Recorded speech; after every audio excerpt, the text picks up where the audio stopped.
Hoy vamos a hablar acerca del transistor unipolar, el cual es uno de los dispositivos más utilizados en la electrónica. El transistor unipolar, también llamado FET, que significa transistor de efecto de campo, y sus siglas en inglés Field Effect Transistor. Los transistores se subdividen en dos grandes tipos: los transistores bipolares y los transistores unipolares. Los transistores bipolares, que es llamados también BJT, deben su nombre a que su conducción la realiza mediante los dos tipos de cargas que en él se encuentran, ya sean huecos y los electrones. Y los transistores unipolares, su conducción la debe gracias a un tipo de carga, ya sea los huecos o los electrones, de ahí sus nombres. Los bipolares se subdividen en NPN y PNP, y los unipolares se subdividen en JFET, que es transistor de efecto de campo de unión, y los MOSFET, que es transistor de efecto de campo de metal óxido semiconductor. Los JFET se subdividen en dos grandes tipos: canal N y canal P, como lo podemos ver en el esquema. Y los MOSFET se subdividen en dos grandes tipos: los decrementales, que tienen canal N y canal P, y los incrementales. Esta presentación tiene como objetivo explicar el funcionamiento de los transistores unipolares, el JFET y el MOSFET. Bien, antes vamos a hacer una pequeña comparación entre los transistores bipolares y los unipolares. Como ven, los transistores bipolares tienen, esos son los símbolos eléctricos del bipolar y del unipolar. El bipolar tiene tres terminales: la base, el colector y el emisor, mientras que los transistores unipolares están formados por tres terminales también, pero llamados compuerta, drenaje y fuente. Como lo mencionamos anteriormente, el transistor bipolar debe su conducción a los dos tipos de carga, electrones y huecos, de ahí su nombre. Y el unipolar solamente a un tipo de carga, ya sea electrones o huecos, que es la carga positiva. También tenemos que este dispositivo, como se ha estudiado anteriormente, es gobernado o es controlado por una corriente en la base. Esta corriente de base hace que este dispositivo conduzca entre las terminales de colector y emisor. Sirve como un interruptor para que este dispositivo conduzca, pero se da por una corriente en la base del dispositivo, mientras que en el FET no es controlado por corriente, es controlado por un voltaje o una tensión que se da entre las señales de compuerta y fuente, ¿verdad? Ese voltaje es un voltaje llamado VGS, en referencia a el nombre de las terminales que la forman, que es el gate y la source. También tenemos que este dispositivo, al tener unas diferencias de potencial o unas zonas de fricción, la impedancia de entrada en los unipolares son altas, ¿verdad?, al orden de los megaohmios, y en esos dispositivos en el BJT la impedancia de entrada es mínima. Esto hace que los FETs sirvan como dispositivos utilizados más en las técnicas digitales por su seguridad a la hora del transporte de información. Como otra diferencia, tenemos que el transistor bipolar es más sensible a la salida con respecto a los cambios de la entrada, y el transistor unipolar tenemos que es menos sensible, por lo que nuevamente las técnicas digitales son los consentidos para su uso. Otra característica que los hace diferentes es que es inestable a la temperatura, y el transistor unipolar es más estable. Es un dispositivo más nuevo, y por ende los dispositivos nuevos vienen con algunas características que los hacen más favorables. Tenemos la característica del efecto de campo. antes de empezar a hablar de los transistores de efecto de campo, como su palabra lo dice, manejan un efecto de campo muy similar a lo que hacen las limaduras de metal en un imán. Como lo ven, las limaduras son atraídas por los campos magnéticos del imán. Como lo pueden ver en la imagen, estas limaduras son atraídas por los campos magnéticos del imán. Para los transistores de efecto de campo se establece, hay un campo eléctrico por medio de las cargas que se dan en su constitución, y estas cargas hacen que se forme un campo eléctrico, y ese campo eléctrico proporciona un denominado efecto de campo, ¿verdad? Entonces no hay necesidad de un contacto físico, simplemente con un efecto de campo que se da debido a los componentes tipo N y P con el cual ellos son fabricados. Como primer dispositivo tenemos el JFET, que como lo habíamos visto en el esquema, se dividen en dos tipos, JFET de canal N y JFET de canal P. Entonces podemos ver que aquí tenemos, vamos a apuntar, tenemos la puerta, que se representa con una G, que es del inglés gate, y aquí abajo tenemos la S, que representa la fuente del inglés source, y arriba tenemos una D, que es el drenaje, que es del inglés drain, ¿verdad? Entonces pues ahí podemos ver por cada terminal está unida a unas zonas P. La puerta está unida a una zona P. Aquí se ve solamente una señal conectada a la puerta, y aquí internamente la conexión internamente es como que si ellas estuvieran conectadas a la vez. Entonces las puertas están conectadas a los materiales tipo P, y la fuente y el drenaje están conectadas al material tipo N. Podemos ver en esta imagen un JFET de canal N polarizado, o sea que tanto el drenaje como la fuente va a tener un voltaje como la compuerta. Esos voltajes son necesarios para el funcionamiento normal del JFET. Vamos a explicar su funcionamiento.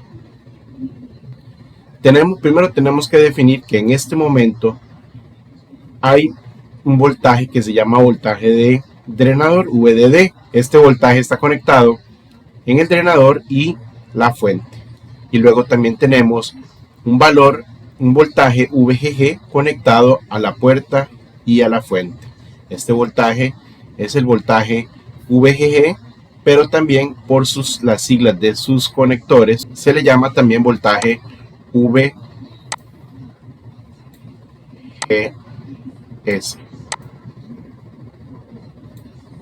Y a este de aquí, como ven, se le llama VDD porque se conecta al drenador, pero como sus terminales son drenador y fuente, también le llamamos el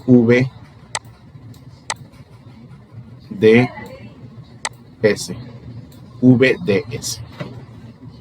En este momento, cuando el voltaje de la puerta es 0, en el instante inicial, cuando es 0 voltios, y hay un voltaje de polarización en VDD, existe una corriente que circula de la fuente hasta el drenaje y se devuelve a la fuente. O sea, hay una circulación de corriente en el estado inicial con el voltaje en la puerta 0.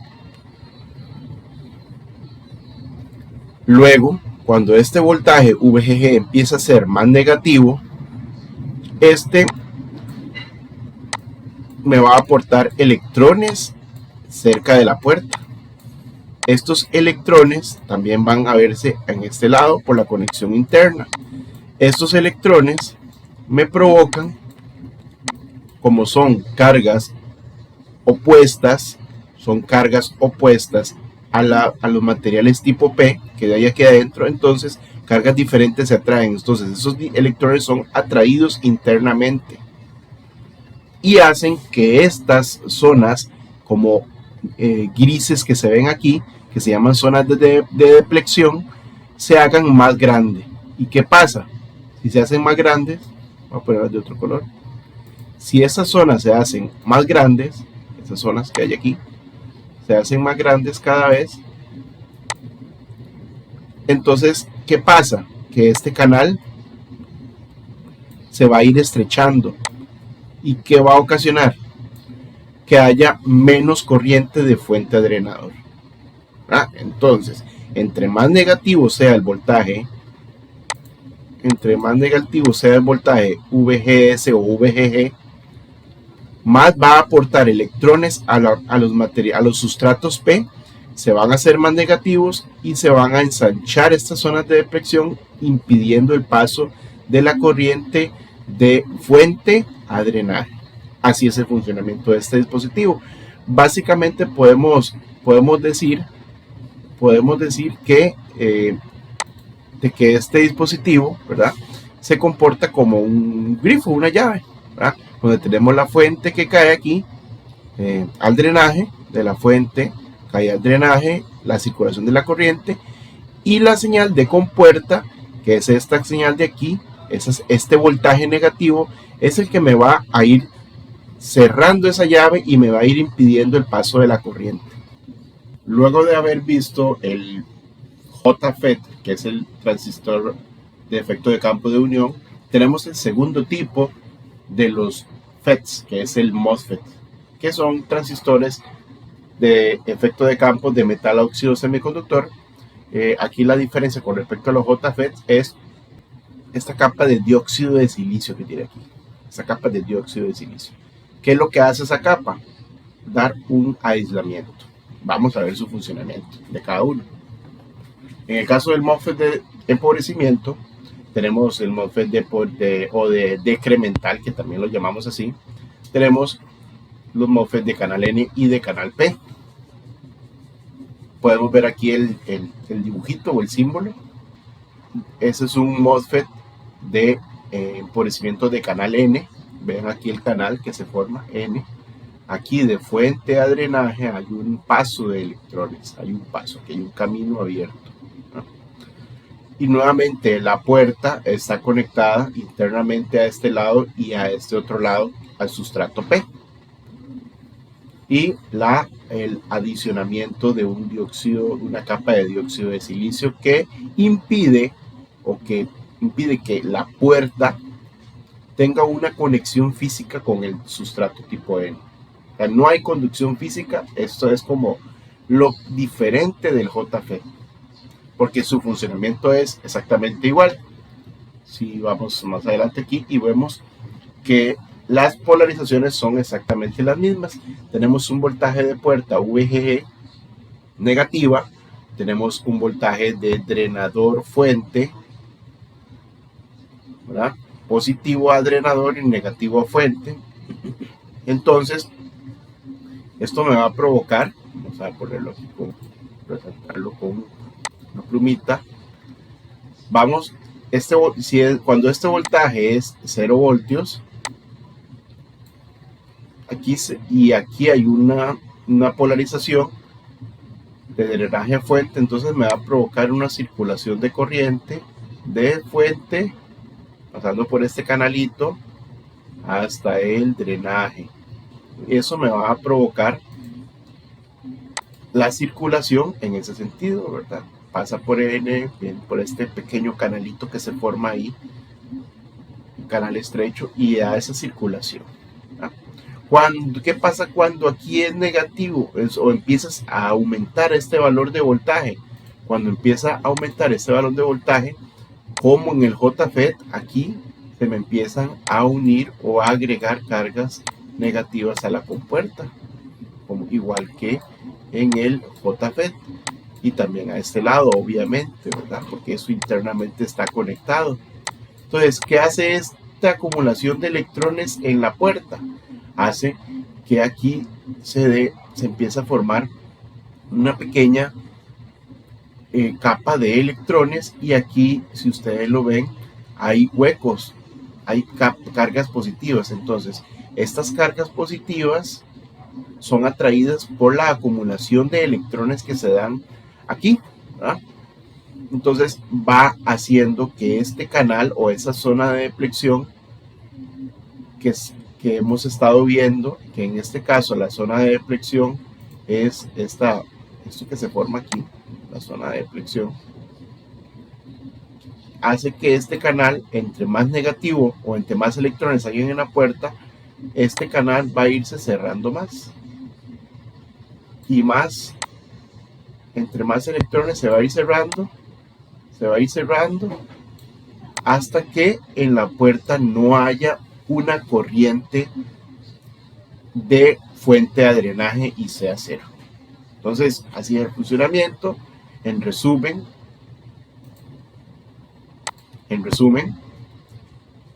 hay una señal de puerta negativa, hay una señal de polarización de fuente de drenaje. En el estado inicial cero hay una circulación de corriente de drenador a fuente, pero cuando la señal en la compuerta es más negativa, se da la acumulación de electrones en la puerta y esta señal hace que las zonas de deflexión del sustrato P se haga más grande y vaya impidiendo el paso en este pequeño canal hasta que cuando es lo suficientemente grande este valor, la corriente de drenador fuente es igual a cero.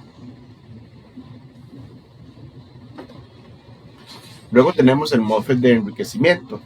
En el MOSFET de enriquecimiento pasa, vean que el nombre es enriquecimiento. El anterior era empobrecimiento, ahora es enriquecimiento o incremental. Estos son sus símbolos eléctricos de canal N y canal P. Noten que aquí no hay no hay como un paso o un camino. Si ustedes ven, aquí está el sustrato N, el P y el N, y no hay paso aquí. Entonces, ¿cuál es la corriente inicial de este dispositivo? Que al igual que el anterior tiene un drenador, una fuente, una puerta y nuevamente el dióxido de carbono que hace un aislamiento. Pero como les estaba diciendo, ¿cuál es la señal, la corriente inicial? Cero. Esta es cero. ¿Por qué? Porque si nos vamos aquí al siguiente diapositiva, en esta señal, este dispositivo que es ya un dispositivo que un MOSFET de enriquecimiento, en este señor vemos que la señal inicial es cero porque no hay una corriente de inicio, ¿verdad? Como en los otros dispositivos. En el JFET, en este de aquí, en estos anteriores, habíamos hablado de que inicialmente había una corriente y después se iba como cerrando el paso. En estos que vamos a ver nosotros ahora, es al revés. Ahora vamos a tener una señal en compuerta positiva, de igual manera una señal de VDD o VDS para la polarización. ¿Y qué vamos a hacer? Vamos a cambiar aquí la plumita y vamos a explicar el funcionamiento. Entonces, aquí en el instante inicial es 0 voltios. Y aquí va a haber una corriente que intenta empezar a pasar, pero llega aquí, no pasa y queda, ¿verdad? Ahí queda. ¿Qué es lo que pasa? Cuando aquí empezamos a hacer positivo este lado, vamos a hacer positivo, empezamos, entre más positivo es el valor de VGS de esa fuente, empezamos a aumentar el voltaje, entonces se va a dar una acumulación de electrones. ¿Qué va a pasar en esta zona específicamente aquí? En esta zona específica. Que esos electrones de aquí, esas cargas positivas de aquí que se llaman huecos, y aquí hay muchos huecos, ¿verdad? Muchas cargas positivas que en mayoría. Entonces, ¿qué pasa aquí? Cargas diferentes se repelen. Entonces, estas cargas positivas que hay aquí hacen que las cargas positivas por repulsión sean tiradas hacia este lado, ¿no? Entonces todas las cargas positivas,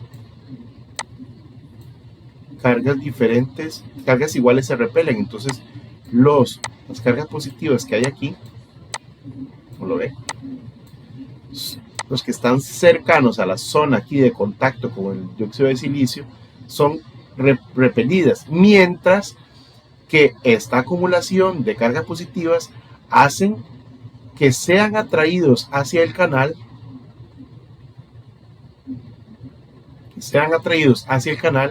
los electrones. Entonces, atraen electrones.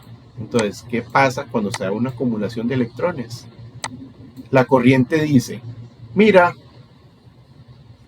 yo antes salía de aquí y llegaba al N, pero no había paso, pero él ve, mira, aquí hay un canal N. Entonces, se empieza a subir, pasa por el canal N que se forma y hace la conducción, ¿verdad? Entonces, lo que cabe resaltar aquí es que esta acumulación, esta acumulación de cargas positivas hace que se dé por atracción una acumulación de cargas negativas, y esto provoca un canal, y este canal es aprovechado por esta corriente para circular de drenaje a fuente. Entonces, entre más positivo sea el voltaje aquí, más cargas positivas van a haber aquí y más grande se va a ir haciendo este canal, y por ende más corriente va a haber ahí. Ese es el funcionamiento de este dispositivo de MOSFET de enriquecimiento de canal P. Empieza de 0 voltios hasta toda la corriente máxima que se pueda circular de drenaje a fuente.